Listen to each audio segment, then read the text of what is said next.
손실도 반복되면 습관이 된다는 말이 있습니다. 안타깝게도 이 말은 대부분 사실입니다.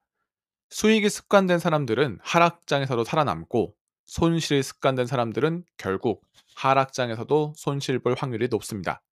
그냥 시장 운이 없어서 그런 거 아니냐고요? 그것도 일부는 맞죠. 그런데 더 중요한 이유가 있습니다. 하락장이 무서운 건 손실 보는 그 자체뿐 아니라 손실을 부르는 어떤 습관도 반복되기 때문이에요.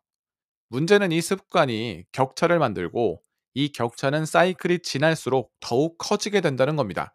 하지만 이걸 바꿔 말하면, 이 습관을 미리 알고 바꾸면 반복되는 손실 사이클을 끊을 수 있다는 말도 됩니다.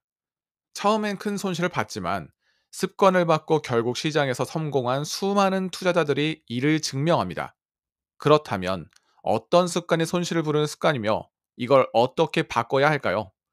제가 지난 8년간 코인 시장에서 지켜본 결과를 바탕으로 하락장에 다 잃는 사람들이 자주 하는 행동 5가지에 대해 이야기해 보겠습니다. 이 5가지만 미리 인지하고 대비할 수 있다면 손실이 습관이 되는 악순환의 고리는 반드시 끊을 수 있게 되실 겁니다. 특히 아직 수익 구간이지만 아슬아슬하신 분들, 그리고 큰 하락장을 경험해보지 못한 분들이라면 반드시 끝까지 시청해주세요. 이분들에게 가장 위험한 순간은 지금일 수도 있습니다. 그럼 바로 시작해 보겠습니다. 첫 번째, 객관적인 수치가 아닌 호재 뉴스만 골라봅니다. 제가 가장 많이 본 공통점입니다. 이미 믿음이 강한 상태라 객관적인 사실보다는 편향된 사고에 갇혀 있는 경향이 큽니다. 대부분 하락에 관련된 정보들은 모두 부정하고 호재성 정보에만 집착하죠. 예를 들어 비트코인을 보유 중이라면은 비트코인 100만 달러 간다, 내년엔 트럼프가 규제를 더 푼다더라 같은 콘텐츠만 계속 찾아보게 됩니다. 이런 정보를 유튜브를 통해 찾아봤다면 어떻게 될까요? 유튜브 알고리즘이 내가 자주 보던 영상들의 공통점을 찾아서 비슷한 영상들만 추천해 줍니다. 그럼 또 눌러보게 되고, 편향된 사고를 계속 단단하게 만드는데 한몫하게 됩니다. 이러면 더더욱 객관성을 찾기 어려워져요. 이걸 스스로 계속 의식하지 않으면 인지하기가 정말 어렵습니다. 2021년 NFT 열풍 때 제 지인들이 꽤나 관심을 많이 가졌어요. 당시에는 매일같이 크리터 펑크 NFT가 100억 원에 팔렸다, 유명 연예인들이 NFT를 구매했다, 메타버스 시대 필수품이다, 이런 호재성 뉴스만 공유했고, 정작 실사용처 불명확, 거래 감소 중 같은 부정적인 분석은 의도적으로 무시하거나 이건 이해 못하는 사람들의 말이야 라고 치부해 버렸습니다. 결국 지인이 그때 샀던 NFT는 가격도 70% 이상 하락했고, 거래량도 없어서 팔고 싶어도 팔지 못하는 상황이 되어 버렸습니다. 편향된 사고로 시간과 자산을 잃게 된 거죠.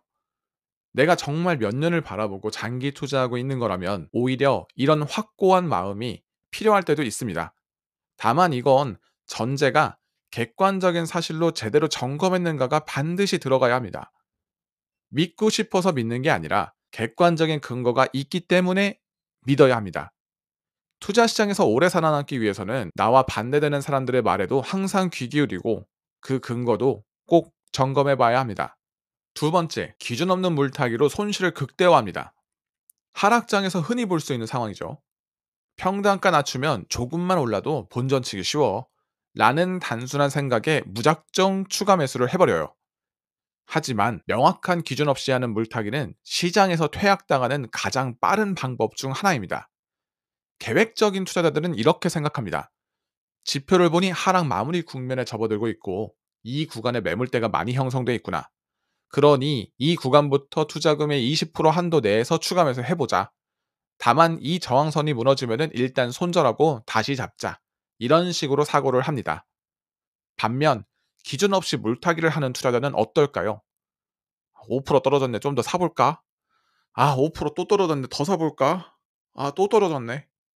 이제 현금 없네. 근데 더 내려가네. 어쩌지? 이렇게 돼버려요. 평단가도 얼마 낮추지도 못했고 현금 비중도 점점 낮아져서 손실만 더 키우게 됩니다. 이러면 그냥 구멍난 배에 현금 실는 거나 같아요. 이미 배는 가라앉고 있는데 심수시키는 돈만 더 늘어가는 거죠. 이러면 어떻게 될까요? 이때부터 마음이 불안해지니까 괜히 호재성 뉴스만 찾게 되고 편향적 사고에 갇혀서 손실을 더 키우게 되는 거죠. 결과적으로 그냥 더 크게 불린 것과 다름이 없게 됩니다. 그러니 물타기는 명확한 기준과 원칙을 가지고 해야 합니다. 정말 장기 투자에도 좋은 자산인지, 얼마까지 떨어지면 얼마만큼 추가 매수할지, 어떤 지점이 무너져야 손절할지, 이런 룰을 반드시 세우고 시작하셔야 합니다. 만약 이런 기준이 없다면 퇴학 속도만 앞당기게 될 거예요.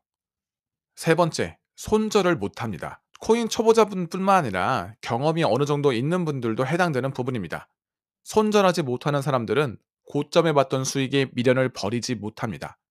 때문에 하락장을 만나 파란불이 들어와 있는 내 잔고를 인정하고 싶어 하지 않아요.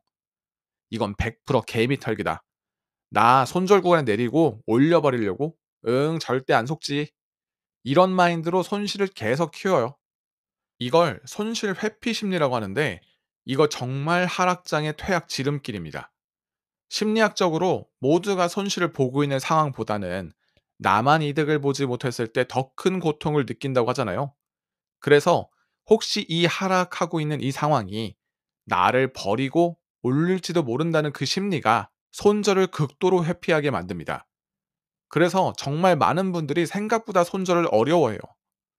하지만 더 큰 문제는 대부분의 투자자들이 손절 기준 자체가 없다는 겁니다. 얼마까지 떨어지면 무조건 판다는 명확한 라인이 없으니 하락할 때마다 유튜버가 분명 상승이라고 했어. 내가 얼마까지 벌었었는데 이 가격엔 절대 못 팔아. 같은 생각을 하며 계속 미루게 됩니다. 이전에도 한번 말씀드렸던 예시인데, 가까운 지인이 샀던 알트코인이 하나 있었어요. 2021년 중순에 사서 한참 오르던 코인을 익절 못했습니다. 곧이어 하락장을 맞았고 결국 물려버렸는데, 절대 손절 못한다고 4년을 버틴 지금 잠깐 차트를 보여드리면 이렇습니다. 손실을 인정하지 못하면 이성을 되찾기가 정말 어렵습니다. 차라리 비트코인에 물렸다면 희망이라도 있는데, 이렇게 유동성이 메말라가는 섹터에 잘못 물리면 정말 답이 없습니다. 냉정하게 내가 가진 코인이 진짜 장기 투자가 괜찮은 종목인지 돌아보지 못한 상태에서 손실까지 인정하지 못하는 순간, 그 다음은 더 큰 손실이 찾아옵니다. 지금 마이너스 10%를 인정하지 못하면 나중에 마이너스 50%, 마이너스 80%를 감당해야 할 수도 있어요. 때문에 내 종목을 내가 점검하고 손절 기준도 미리 정해 놓아야 합니다. 손절 기준에 도달했다면 감정과 관계없이 기계적으로 실행하세요. 그리고 기회가 왔을 때 다시 잡으면 됩니다. 순간의 감정 때문에 놓치는 기회비용이 생각보다 크다는 점을 받아들이셔야 합니다. 네 번째, 원망할 대상을 찾습니다. 큰 손실을 보게 되면 사람들은 본능적으로 책임을 외부에서 찾으려고 합니다. 저 유튜버가 분명 상승이라고 했어. 그때 트럼프가 트윗을 해서, 옆에 동료가 사라고 하지만 않았어도, 이렇게 어떤 실패의 원인을 계속 남에게 찾습니다. 물론 외부 요인이 영향을 준 건 사실이겠죠. 하지만 매수를 결정하고 버튼을 누른 건 나 자신입니다.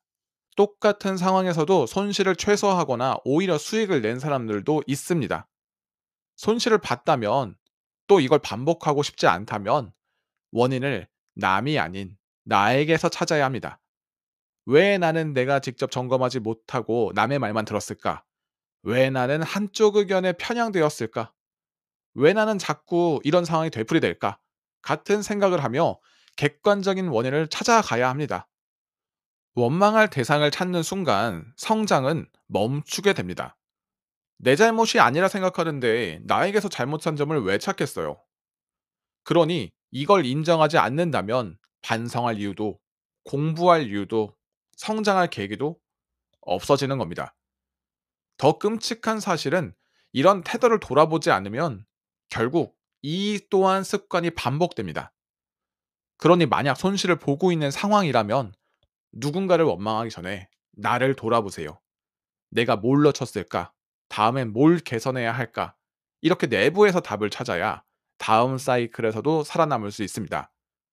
마지막 다섯 번째, 결국 시장을 떠납니다. 앞에 네 가지 행동이 반복되면 마지막 단계가 찾아옵니다. 바로 완전히 시장을 떠나버리는 거죠. 역시 코인은 다 사기야. 이거 다 조작이었구나.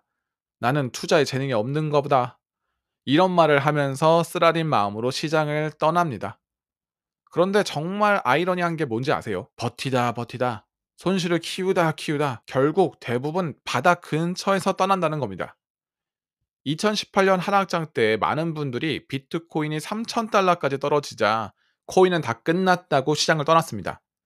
2023년 FTX 거래소 파산 때도 많은 분들이 이번엔 정말 정말 끝이다라고 완전히 손을 뗐습니다. 하지만 2021년에는 6만 달러를 넘어섰고 올해 비트코인은 다시 사상 최고가를 경신했습니다. 물론 정말 이 시장이 건강을 해칠 정도로 감당할 수 없는 스트레스로 다가온다면 이건 떠나시는 게 맞습니다. 건강보다 소중한 건 없으니까요.